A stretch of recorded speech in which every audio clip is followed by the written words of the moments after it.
Go. Buff Del Campo here again. We've got the control arm, upper control arm, one of them off the rear end. This is the end that goes to the frame of the car, and this goes to the rear end. The rear end has a bushing in it. This end, the bushing's in there.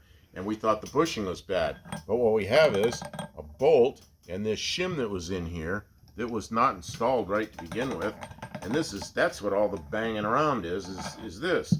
So we're going to find a piece of tubing that'll fit in there that'll be a good shim between the bolt, something that'll fit tightly, and then put it back together. But the bushing's fine, so looks like it's just not a bushing. It looks like it's just a shim, and we're going to be in business.